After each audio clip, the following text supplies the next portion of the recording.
All right, we'll get started today. Thank you for joining us for today's webinar, Unveiling the Employer's View, an Employer-Centric Approach to Higher Education Partnerships, hosted by Collegis Education and UPCEA. Today's presenters are Tracy Chapman, Chief Academic Officer with Collegis Education, and Jim Fong, Chief Research Officer with UPCEA. If you have any questions for the presenters, we ask that you type them into the Q&A feature at the bottom of your screen, and the presenters will try and get to them at the end of their presentation. I will now hand things over to Jim Fong to get us started. Thank you very much, Brandon, and thank you for this wonderful opportunity. I want to first start off by thanking our sponsor for this is Collegis, and Tracy Chapman's here from Collegis, as Brandon noted. But it's really important for us to be able to continue these research initiatives because we're in very kind of challenging and trying times right now, and having information really helps us out. So UPCEA really embarked on a research initiative during the pandemic and after the pandemic. We understood that the markets were going to change. We had a lot of signals that suggested that we had this demographic cliff thing coming. We've got more competition. We've got all sorts of automation coming into the future here that we've got to actually have better information. So our research initiative has been critical for our members to be able to make decisions and move forward and help their leadership on their campuses make better decisions as well. And so Collegis has sponsored a number of research studies over this time, and we're very grateful for their generosity and their sponsorship, their partnership. And we work very closely with Collegis in terms of designing a research objective and a methodology that makes sense, not just for them, but for our members as well. So that's kind of what we've been doing, because as you know, a lot of you receive our invitations to do research, and we're doing snap polls, and we're doing also custom research. And this is really essential to kind of help us kind of figure out what that next direction is. And so this is really an essential part of our 2023-2024 plan there, is to really figure out what are we going to do and what is the most critical issue here. We work with Collegis to better understand what the employer needs are, what their perceptions are. And so when we put this study together, it was really important for us to map out a lot of these objectives and to assess, okay, are they going to benefit UPCEA's members, Collegis, and the higher education community? And so we came up to a what we thought was a very strong study and a strong research initiatives here. So I'm here to share with you parts of that. Tracy will also share pieces of that as we move forward. As Brandon mentioned, my name is Jim Fong, the Chief Research Officer of UPCEA. I've been with UPCEA for basically actually almost 14 years now. Prior to that, I was at Penn State University, where I was the Director of Marketing, Research, and Planning. I'm just going to give a little bit more about Tracy, and she can kind of fill in the blanks when she's up here. But she's a Chief Academic Officer at Collegis. Prior to Collegis, she was the Associate Provost for Distance Education and the Dean of the School of Professional Studies at St. Louis University. And before that, she spent 17 years at Creighton University. And so she's, in addition to her role at Collegis and understanding the corporate audience here, she comes from our membership and is very experienced in the role in distance education and professional education roles. So it's been a pleasure working with the Collegis team on this. I'm going to give you an overview of some of the findings, talk about the agenda, and basically talk about the study a little bit more so we can frame it up. We also have a white paper. Tracy, is that white paper available to our membership yet? I believe it is, but I don't think we've put it out. I believe it is, but we will certainly add that to the we can add that to this slide deck as we post it for the attendees to view after the session. Okay. I know it's just hot off the presses here. I just didn't know where it was exactly in terms of the cycle of communications are. So our agenda today, we have about 30 minutes of research findings to present. We're going to talk about 3 or 4 major issues, and then we're going to open it up for Q&A. And you can actually use the Q&A or the chat feature in Zoom to start asking us questions. Most likely, we're going to wait till the end to address them, and we'll try to address as many as possible. And if we don't get to all of them, then we'll send out our responses to them as well. So, with that being said, here we've got basically three major topics, but the framing question is really education and training. The education and training landscape has really changed significantly. It was changing a lot pre-pandemic. The pandemic accelerated things, and then it made things a lot different, a lot kind of odd in some ways. But we'll talk about those real briefly. The study that we undertook, one of the things that we were doing a lot of during the pandemic is trying to better understand who the adult learner is, and also trying to understand our system. So we were surveying ourselves a lot, and we continue to survey ourselves quite a bit. You get a lot of membership surveys or institutional representative surveys, SNAP polls. And so we've almost to the point where we've over surveyed ourselves, and we've surveyed over 7,000 adult learners over the past 3 years. We felt like the missing link here, or the other leg of the stool that we're missing, was the employer community. They're on, one could say it starts with them, but I like to think that they're a bridge between the adult learner, what they choose to do, and how our institutions work. So I think that they're the other part that we were missing. So Collegis has funded a number of studies there, and we've done a lot of individual in-depth interviews with the employer community. So this is a quick overview of this study, the 2023 study. We also did a study in 2022, which I know that white paper's out there as well. But ultimately, we ended up with about 507 people that completed the survey. Most of them were, kind of in director, manager, or senior director roles there. Median age of our respondent was about 40, which is an older millennial. And millennials are making a lot of the major decisions here, as are Gen X leaders as well. They're kind of sitting in our C-suite there. About 10% of our sample was 29 years or younger, and about 15% were 55 or older, which tends to be that kind of boomer population, which the boomer population of leader is starting to move out of the employment circle there. And it's really being led by the Gen X leader and the millennial manager at this point. So about 2/3 of our respondents were at the manager level, director level, or senior director level. And about 14 or 15% of them were at the CFO, VP level. So that's kind of who we surveyed, because we felt like they were close enough to talk about education and training decisions. So the changing landscape, real briefly, I just want to frame this thing up more than anything. And for those of you that have seen me speak before, I do a little bit of gloom and doom, but I think there's a lot of opportunity here. What we've really got in front of us is we've got a situation where, we call it the myth of the cliff right now. And the cliff is a real thing, but the way the media kind of portrays it is that the cliff is the doom of higher education. But I actually think that there's opportunities within it. Again, there's a lot of chaos. There's a lot of things that are shifting with automation and AI and other things like that. Industries are changing, and we're still trying to figure things out. And the demographic cliff is a real thing. We actually are going to have less 18-year-olds, and it basically just started. The demographic cliff has just began, and for the next 15 or so years, we're going to see fewer 18-year-olds come through our system. Right now, we have about 15.1 million undergraduate students that are in the U.S. that are enrolled in college. That is down from 18.1 million in 2010. It's expected to be in the 14s as we move forward, and it's going to kind of settle into that mid-14 range, which is going to be pretty devastating to colleges and universities that solely depend on the 18-year-old and have not diversified revenues.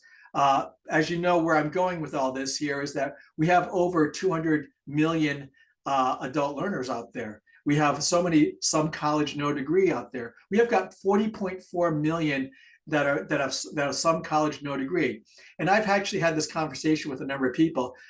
Some folks have said, well, that's all great. Well, that number's pretty big, Jim, but a lot of those folks are no longer interested in college.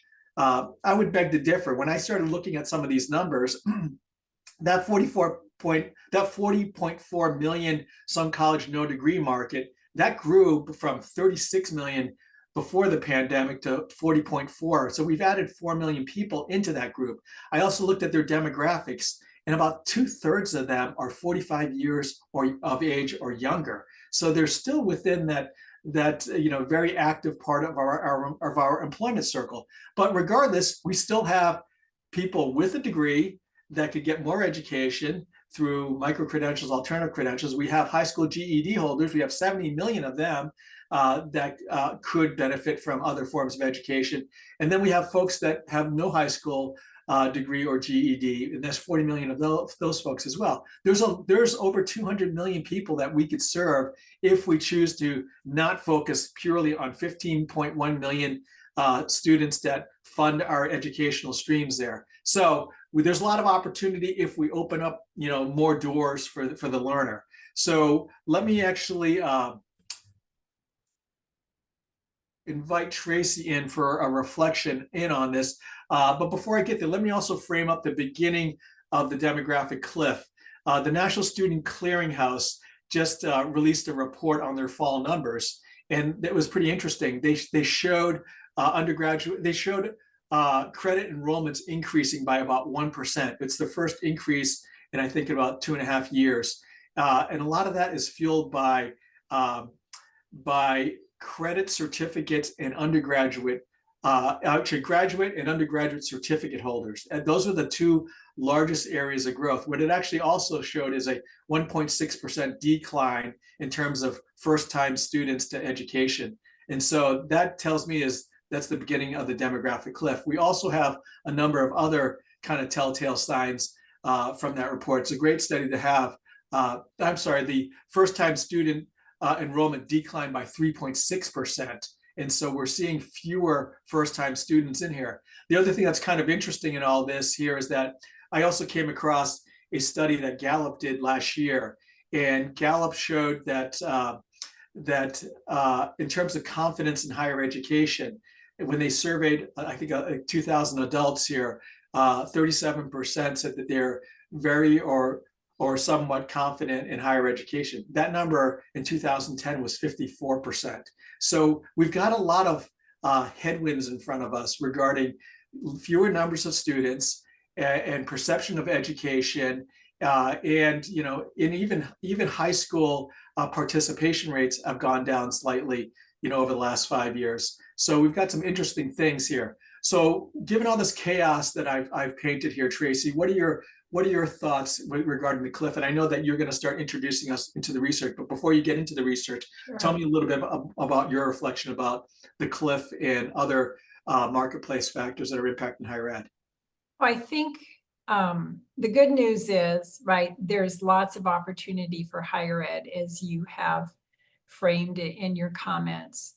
I would suggest that for a very long time, years if not decades, higher education has operated within this orthodoxy that we are in a zero-sum game. If I'm going to grow enrollments at my institution, that means I'm taking away students from other institutions. And I think that key tenet, that key belief among higher education institutions has really been a key driver of all of the press that we get about this cliff. And I love the idea that we're presenting this as the myth of the cliff, because there's so many opportunities. This is not a zero-sum game. There's opportunities for higher education institutions to serve new populations of learners. However, to reach these learners and to effectively support these learners, we're going to have to rethink how we go about our business. We're going to have to rethink our approach. And that rethinking our approach, thank you, Jim, that was a great transition there. And rethinking our approach includes expanding our partnership ecosystem. For years, higher education institutions have partnered with third-party providers for things like grounds maintenance, facility services, food service, and often for IT services and marketing. But in today's environment, to reach these new learners, to effectively support them, we need to think about expanding that partnership ecosystem. And by doing so, we're positioning higher education institutions to really focus on their core business, education. And then finding really strong partners to help take care of the other work that's required to get students from inquiry through graduation. Thinking about expanding that partnership ecosystem to include other institutions. How do we work with other institutions? Thinking about expanding that ecosystem to include strategic thought and operational partners like UPCEA and Collegis to help institutions understand and incorporate best practices, proven best practices, and to help institutions look at all of this great internal data they have, but data that's often scattered across systems, siloed across the university. Help institutions bring that data together, have confidence in that data, and be able to use that data to drive strategic decisions. So really thinking about this partnership ecosystem. And a core piece of that, an important piece of that, is working with employers, working with industries in your regions to not only grow enrollment and revenue for the institution, but to really strengthen those regional workforces.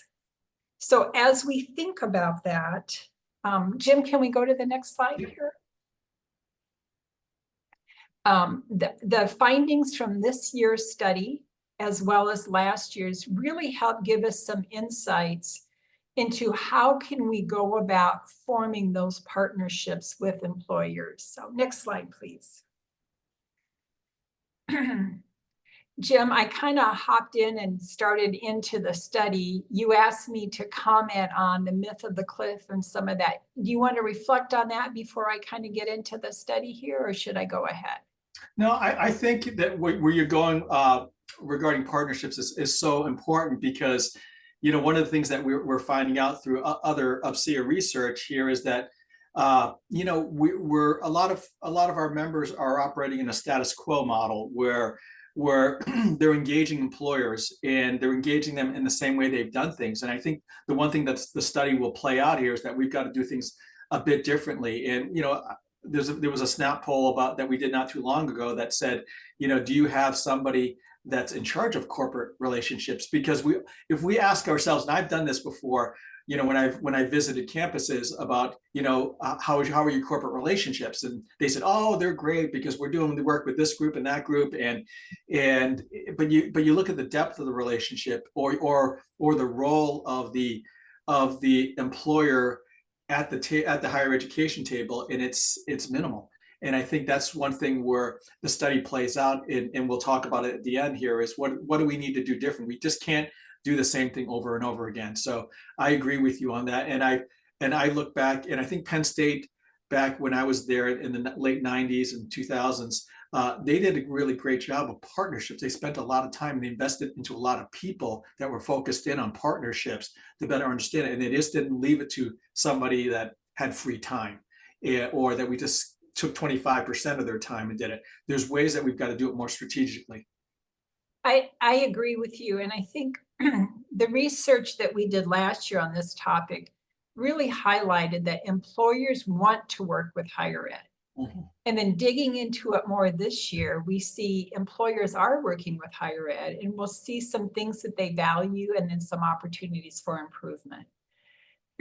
So to start off on the study findings here, we asked employers if they work with third-party partners to provide training and professional development for their employees. 68% of employees say they do, and that was a 26% increase from last year. So clearly laying the groundwork here for an opportunity for colleges and universities to be part of that suite of third-party partners to provide training and professional development. Go to the next slide. So we then wanted to understand more specifically what organizations are employers working with for professional development and training for employees. And it's important to note that this survey item was multiple response. We asked employers to select all the answers that would apply to them. Over half said that they are working with LinkedIn Learning, 52%, followed pretty closely by working with professional associations, 46% of them are, and 40% are working with four-year colleges and universities, followed closely by 38% working with community colleges. I think it's important to note here that we distinguished between four-year colleges and universities and community colleges because the purpose of our survey was to help inform four-year colleges about opportunities for working with employers. I just wanted to make that distinction. Significantly, Sorry, my fault. That's okay. Significantly fewer responses around working with Coursera, Khan Academy, Udacity, and others. So then, next slide, we compared for this survey item last year's findings to this year's findings and noted that the percentage of employers working with four-year higher education institutions for professional development and training decreased by 9%, while the percentage working with LinkedIn increased by 8%. Certainly not the direction that we would like to see this go, but it also highlights the importance of really digging into the data, really understanding what it takes to work well with employers. So next slide there, Jim. We can go on one more. So then we asked employers to really better understand employers that are currently working with four-year institutions. We asked them to identify the single main reason why they chose to work with a college or a university. And just over a third of them said they're doing so for employee development, training, and professional development. And almost a third, 28%, said they're doing so for that recruitment talent pipeline, building that pipeline of talent from the university to the employer. You can see here that these are two clearly the main reasons why employers choose to work with four-year institutions. A few responded that they're doing so because of quality resources, because the employees are prepared for their jobs, and the reputation of the institution.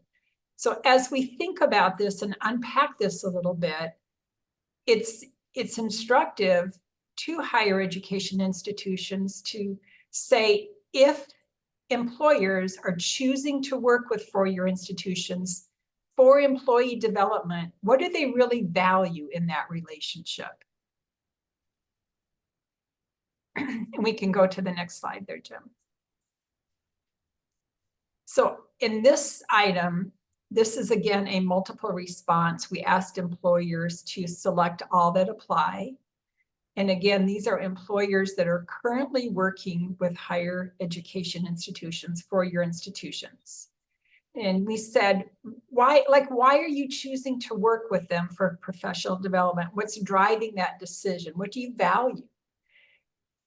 Over 3/4 of them said quality of the content, and almost 70% said reputation of the institution. Two key drivers for making that decision to work with colleges and universities. Affordability, the ability to get college credit for courses, or previous experience of the institution. About 50%, a little less than 50%, said that this was a key driver for them.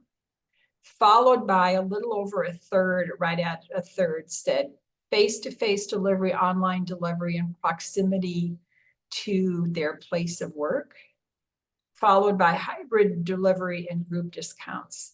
So as we think about, as higher ed institutions wanting to form relationships with employers and sustainable relationships, this is some great data to see what those employers really value.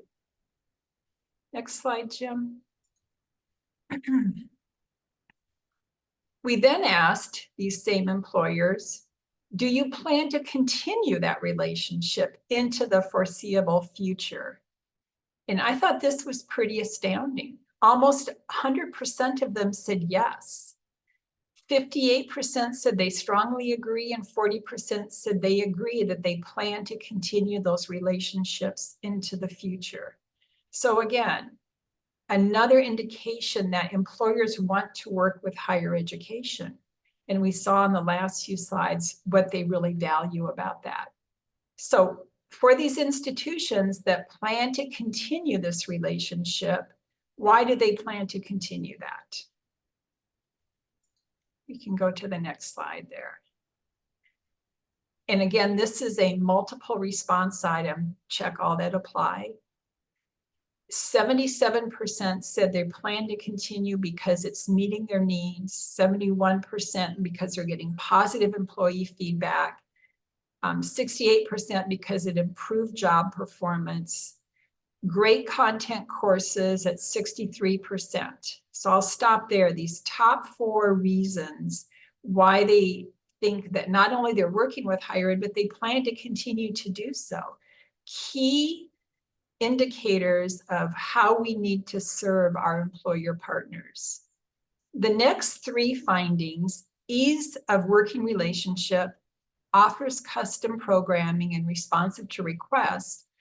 Although these 3 responses were among the top 7 responses, I would suggest these are about 50% or less. I think this is an opportunity for colleges and universities to lean in and see how can we do a better job in these areas, right? Clearly, employers value this. It was among the top 7 reasons cited. But we also want to make sure that we are really doing an exceptional job in serving employers in these areas. So far in our findings, we have looked at what employers value about working with higher ed. It's equally important to understand the barriers that employers encounter in working with 4-year colleges and universities, and some strategies for overcoming those barriers. So Jim's going to take us through that data. Thank you, Tracy. And Tracy gets to present the optimistic stuff that in the study. I get to kind of point out some of the issues that we've got to work through. But again, you know, it's things that we have to overcome that are kind of looking us right in the face in a lot of cases here. So I'm going to talk about the 12 key barriers, and this came out of the research. It's just not broken down with numbers here. Once you get the white paper, you'll be able to see what these percentages are. But it goes down from cost down to lack of real world application all the way down to the other category, and which breaks out into a lot of smaller kind of issues there. But I'm going to start talking about these individually here. Cost was number 1, and that's not a surprise. But cost doesn't mean price. I feel it doesn't mean like automatically you got to trim your prices, because I think what we've got here is that we've got a perception that higher education costs a lot, and it's probably a reality based on rising tuition rates and whatsoever. However, I think cost also is impacted by the quality of the product, the ROI, and how connected we are to employability later on. And all this is about value as well. So you can't look at cost just totally in the vacuum here, because cost has got a lot of factors that play into it. One of the pieces, and it's lack of real world application. And you know, in the old mode of colleges and university education here, you got a college degree with very limited input from employers, but you were ready to work in the workplace. Higher education drove a lot of our economy. It prepared them. But now it's a little different here. I think that we're at a point where higher education is still needed, obviously, but we're advancing so fast technologically that are we keeping up? And so I think these are things that we've got to look at a little differently. Cumbersome business processes. Hey, Tracy, would you mind stepping in for a little bit? I'm having a slight asthma issue right now, and I need Oh, to catch my breath for a sorry, second. Jim, get That's all your right. breath. I'm going to try my best Yeah. here. I will not be the Jim Fong, all that data in my head. So cumbersome business processes. One of the things that employers told us is that, and this kind of goes to the top of the next column, they need a single point of contact at the school, and we need to make it easy for employers to engage with us as colleges and universities, which can be difficult because we often use different language, we operate on different timetables, and we just have different expectations about how things should happen.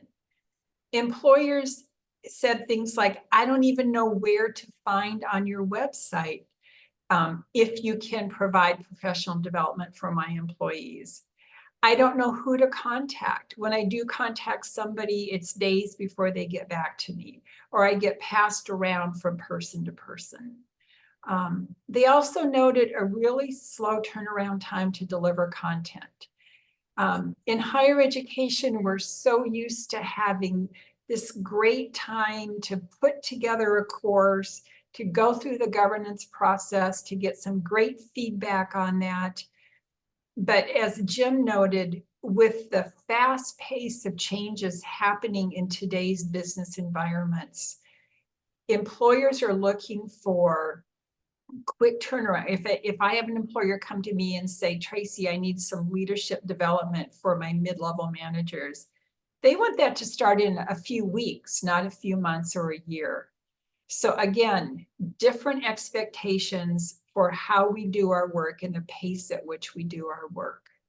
I would say related to that is the slow turnaround time, and then the ability to customize. I think those are kind of intermixed in there.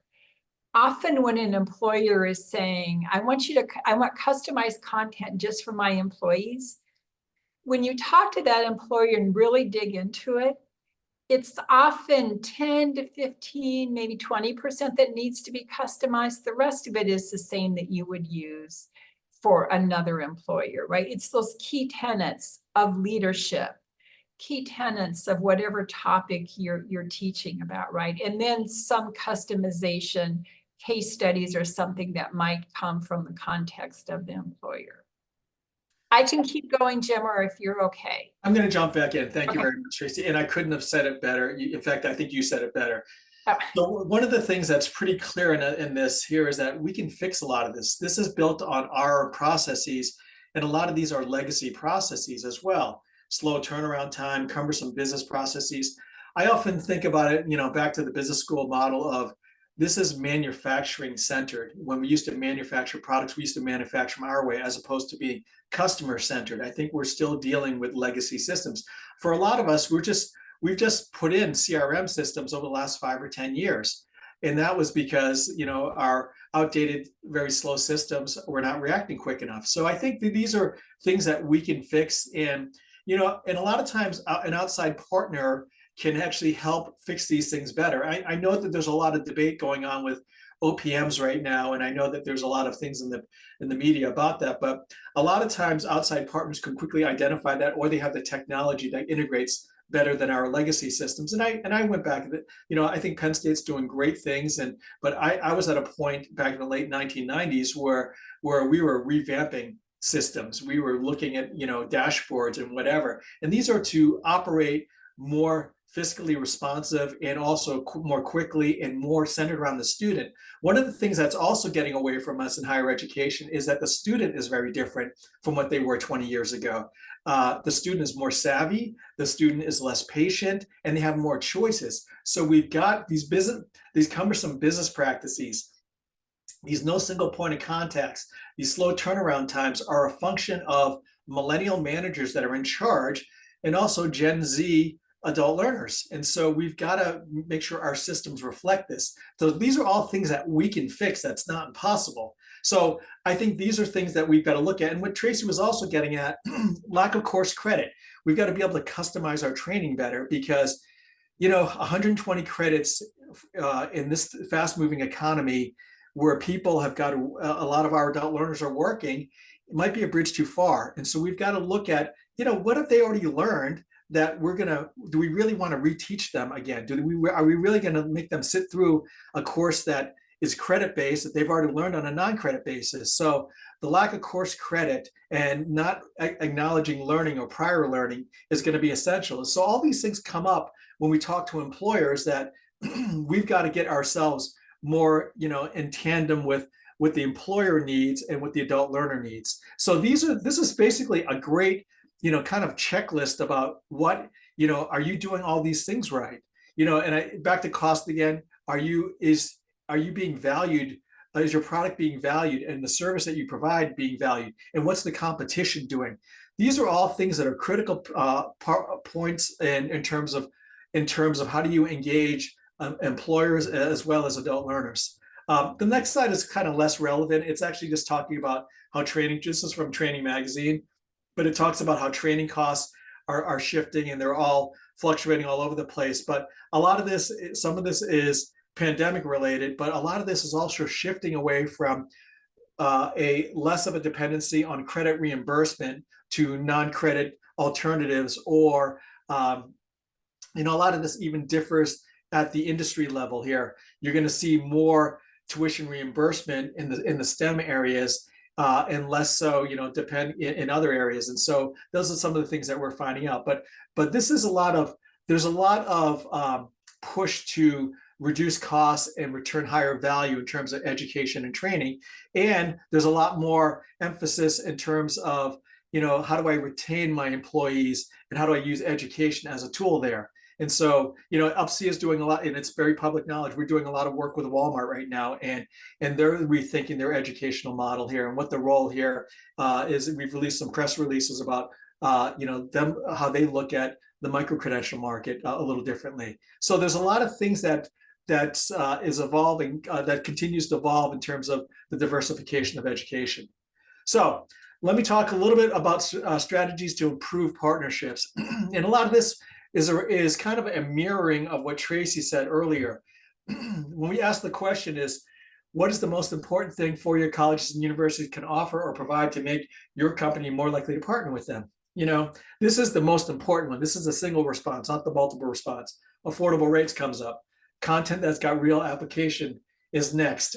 Dedicated staff member to communicate with.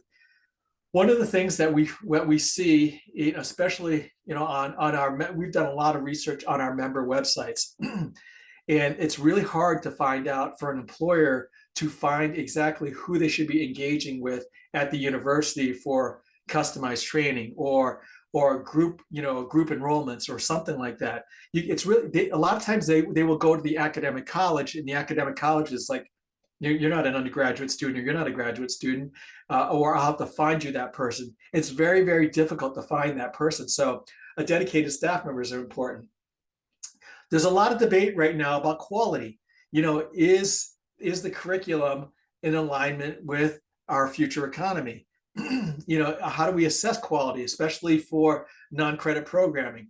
So we've got a lot of things, there's a lot of things that kind of span across 8 or 9 categories right now that we've got to start thinking about. How do we start to address? If we start to address these things, are we going to be able to move the needle? Now, on the other hand, if we look at the next slide, this is the multiple response version of that question. We still have that price question, the affordable rates. How do we actually make things so employers feel like they're getting a return on their investment? So we've got to get better at the product that we produce, but also how effective that employee is. The content having real world application was next, and consistent quality was next. So we've got to start addressing these things. And so it could be assessments. It could be bringing the employer to the table earlier. One of the things that came up was, where was it? clear dedicated member, clear dedicated point, responsive and professional staff, positive feedback for employers. So we've got a lot of different things to start to address in all this, but a lot of this really requires more engagement with the employer. We just can't produce an educational program or an offering and automatically hand it off to an employer or a public session of many employers doing it. We've got to engage them a little bit better potentially, and a lot of this won't be a surprise. So the impact on higher education, and this is something where I'm going to ask Tracy to jump in and out with me here, is, we have to have a sense of urgency. Four-year institutions, as she mentioned here, are losing market share here. As we mentioned here, LinkedIn Learning, it's interesting here. There's a margin of error in the study here, but we've seen a lot of activity from LinkedIn Learning that suggests that, okay, they're engaging the higher education community and the adult learner and the employer more, but at the same point, they're having a more visible role.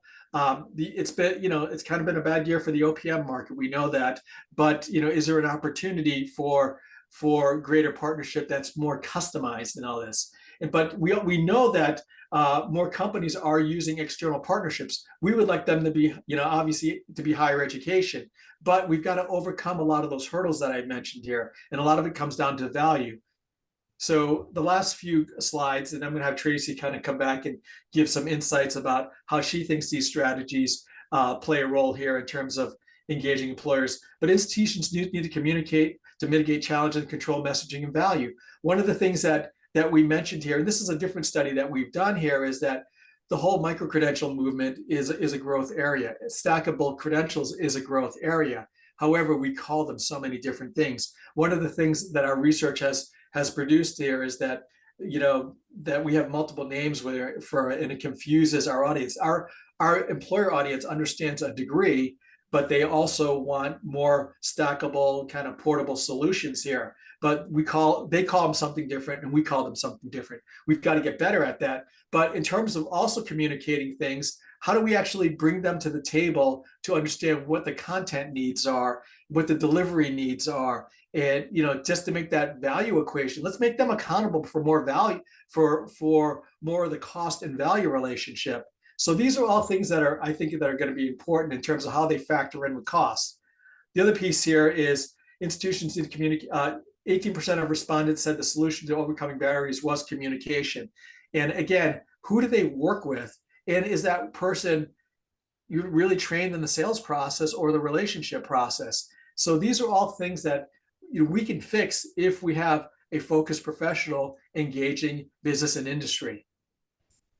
So the last chart I have here is, how do we actually start to address these other things around quality, relevance of content, and customized programming here? It really requires us not to develop our own academic programs in a vacuum, to really have advisory committees, to have to be able to share our curriculum, with employers, to be engaged with business and industry at the local level here, to find out what they want, to engage our alumni better. I mean, alumni are another audience that we didn't talk about earlier that you should be re-engaging with on a lot of different levels.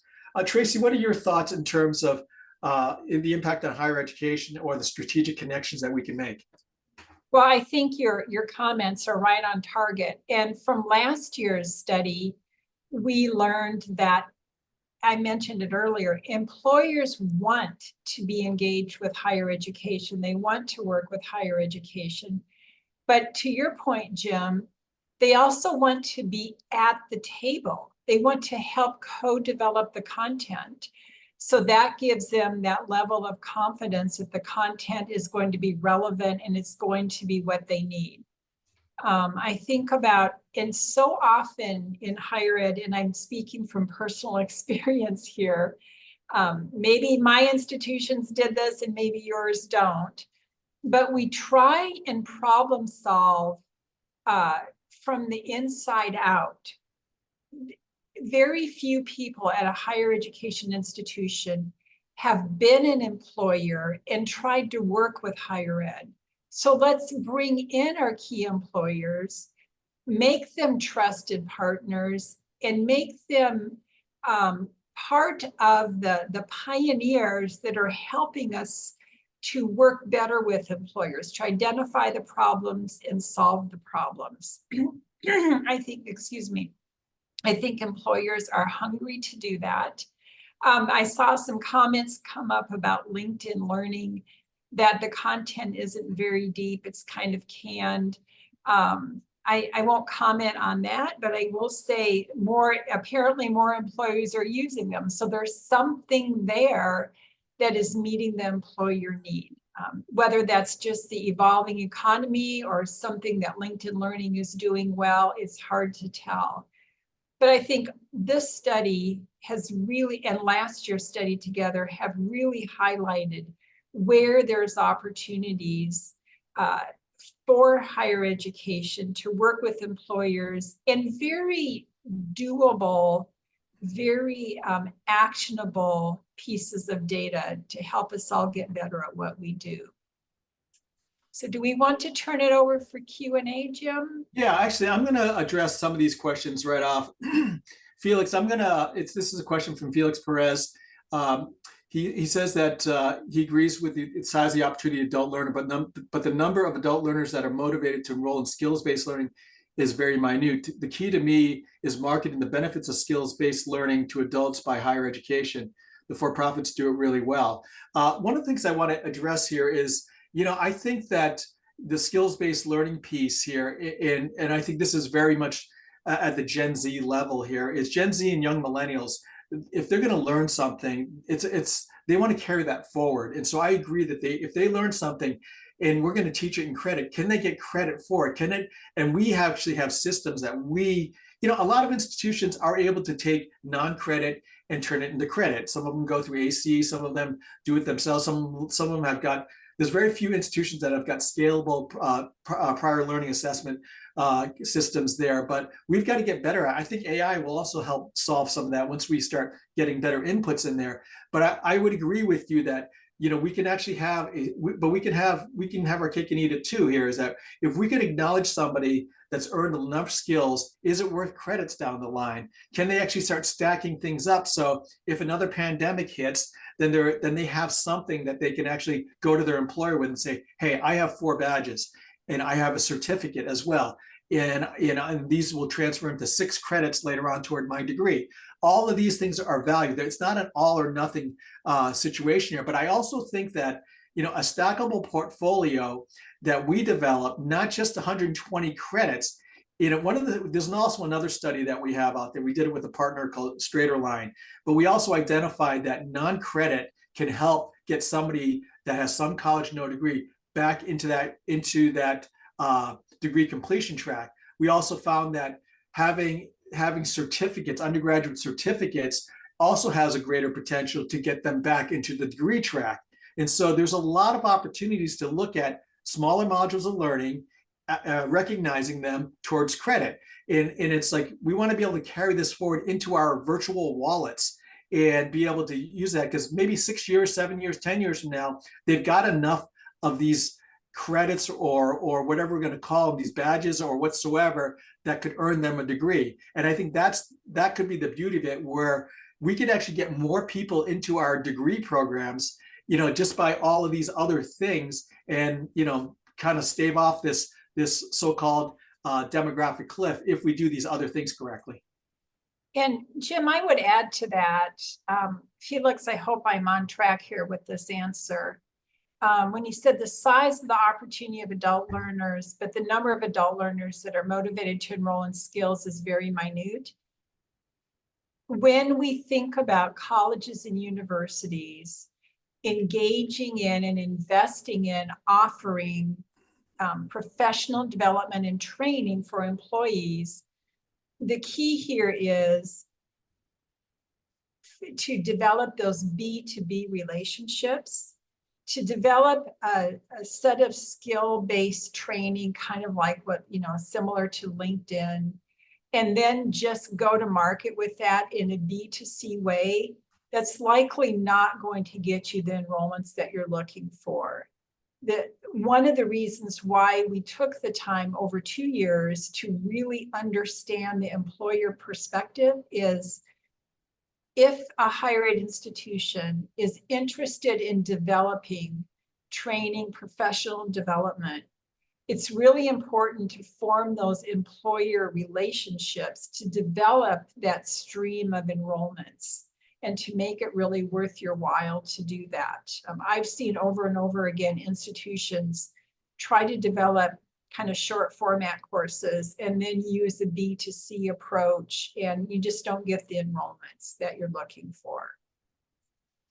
And actually, I'm going to follow that up and kind of connect it a little bit with Shannon Leftwich's question. How do you demonstrate value to employers in the early stages to drive them through the often lengthy B2B buying cycle? You know, one of the things I try to encourage our members, you know, when I'm doing research here, is that we look at portfolios and we find that, okay, you are known for doing this. You've got a master's degree in data analytics. You've got certificates in all sorts of things that feed into your data analytics. You've also got a bachelor's degree in business metrics or whatsoever. You've also got a few certificates that could fit in.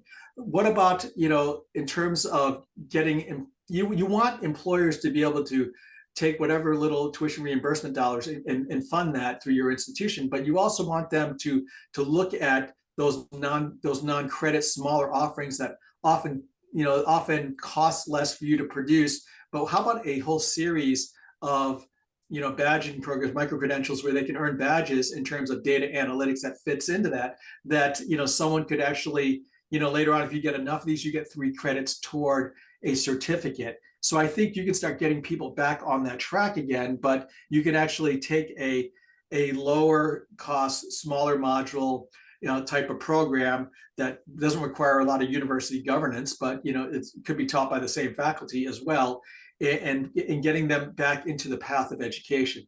So I think that's one way to do it. But, you know, I think the first thing you've got to do is you've got to engage them. You've got to start finding them, and you've got to create that relationship that we talked about, because, you know, I was down south in one of the major metros working with an institution, and I did a focus group with business and industry, and they didn't know where to go, and they didn't know how to connect with, they didn't have that relationship. I think we've got to create that awareness that we are there. And I think that's where, you know, the old think locally, build globally kind of model kind of fits in there. You can build to your market and expand outward as well.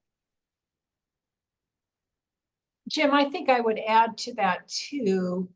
I think Shannon's right? That can be a lengthy process, but I think a couple of things.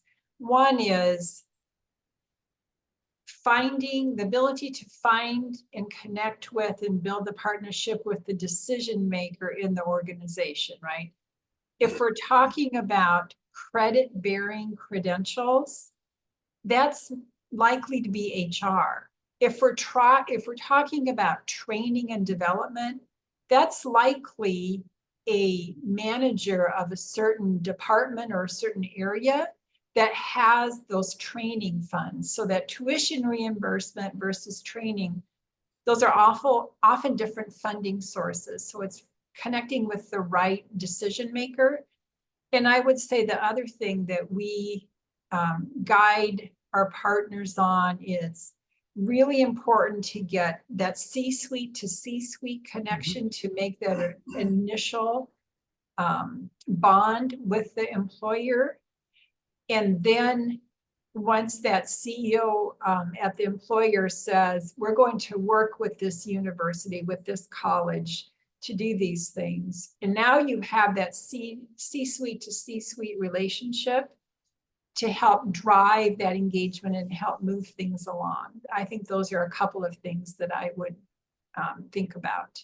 There's another question. There is a trend of employers no longer requiring college degrees when hiring. Have you explored that sentiment? Is it for inclusivity? Are you finding higher education degrees are not relevant to their industry? Are you feeling like they could sponsor their degree once they start? Yeah, I think we kind of addressed some of this, but I think the whole movement toward, you know, basically greater stackability, I hope to address that addresses some of it. I also think that there's a lot of professions out there where, regardless of not requiring a degree, you're still going to be required to have, badges or certifications or whatsoever. You got to still prove that you can do it, or you have done it, or you have, the skill set to do it. So, what the digital badge piece is an important piece of this element here. Like, I know that a number of states have gone down that path. I know one job in particular, customer service manager, doesn't necessarily require a degree anymore. And that used to be something that required a degree, 10, 15 years ago. It doesn't anymore. But a customer service manager still is required to go through training, and they're still required to have badges and certificates, in terms of their career path. In fact, they're going to want them as they mature into their jobs and are promoted. Having these things all in one's, LinkedIn profile or their digital wallets is going to be essential for advancement in the future. Any insight on that, Tracy? I agree with that, Jim. And I would also say, this is where it's really important to be able to have a good relationship with the employers and have honest conversations. I've seen a couple of studies, and I can't cite them off the top of my head. I don't have that Jim Fong data brain. But I've seen a couple of studies that question employers, including state governments, that are saying we no longer require degrees for these jobs, but in their hiring practices, they're still giving preference to applicants with degrees. So I think it's important to have those deeper conversations with employers, to understand not only their hiring practices, but are they serious about investing in training and professional development to help employee advancement. And that's a great point, Tracy. And that, SHRM just came out with a report, a 2023 report. You look it up. But one of the things that they identify here is that hiring practices right now, they're highly automated, and they do look for degrees. And they're not, and if you have multiple degrees, they're not going to pick up your other degrees here. And the same thing is holding true. I think the SHRM report said like 50-something% of them are able to pick up non-degree credentials or something like that. I think Sean Gallagher also might have spoken to it on a webinar I saw about 6 months ago as well. But these are things that that automation is, it's great, but it's also working against somebody, and we've got to fix these systems. And I know that there are efforts to fix these systems so we can recognize these other credentials better, because especially those that no longer require it. But these are all challenges that we're going to have to address in a new world here. Andy Ingram said, any tips for new offices trying to engage employers or new corporate relations personnel? Our cold outreach has not yet been successful. Well, Andy, we have some results from a snap poll that we can send you. Just send me an email later on. But this is something where every few months I'm fielding the question of how many people have got a corporate relationship manager. Back in my days at Penn State, we had tons of, they were a machine at doing that. And I know a lot of the mega universities have those types of people. And that's starting to trickle downward, but that's a strategic that's a strategic recommendation that you should be looking at here, is that working with corporations requires a certain skill set. And you've got to have professional people with professional ways of communication. And it's like marketing too. Marketing in a modern world is very, very challenging here. The same thing goes with corporate relationships. You just cannot put a great talker there. You got to have somebody that knows how to work through a system there, establish long-term relationships, and be able to communicate either in a face-to-face or in a digital means here. We might be able to give you some information on that in the future. And I would go back to that CEO to CEO relationship, the university college president to the CEO of the company.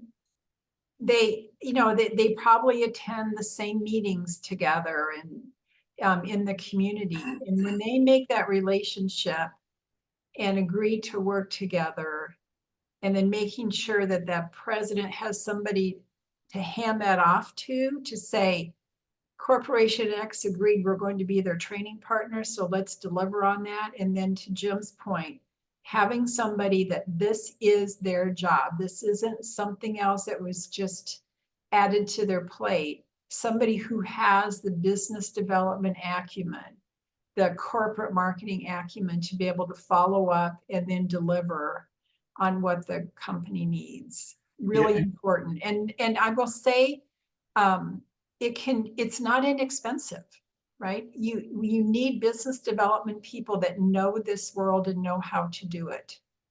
So as we wrap up, I want to make 2 points here. One is a follow-up that there's a number of presentations on UPCEA's core resource area, where if you look up, managing strategic advisory committees, that's something that you shouldn't underestimate. That's something which needs to be done very well, and people need to make that a two-way street. We don't do that as well. But managing a strategic advisory committee is essential to micro-credentials. The other piece I'm going to mention here as I wrap things up, and thank you for your time, is that a number of people have asked for the data that I kind of spoke to earlier on the demographic cliff, and I threw a lot of statistics at you. If you send me an email, I will send you a presentation I did on the demographic cliff in Gen Z. And so I can send you a PDF of another presentation I did for a different company. So I'd be happy to do that. Also, look for the Straighter Line, UPCEA Straighter Line report as well. That also tells about how do you re-engage the adult learner as well. So with all that said here, I want to thank you for your attention, your time, and your commitment to making our world a better place through education. So thank you very much for attending, and thank you, Tracy, for all your support that you've given UPCEA over the years. So thank you, everybody. Thanks, everybody. Great questions. Thank you.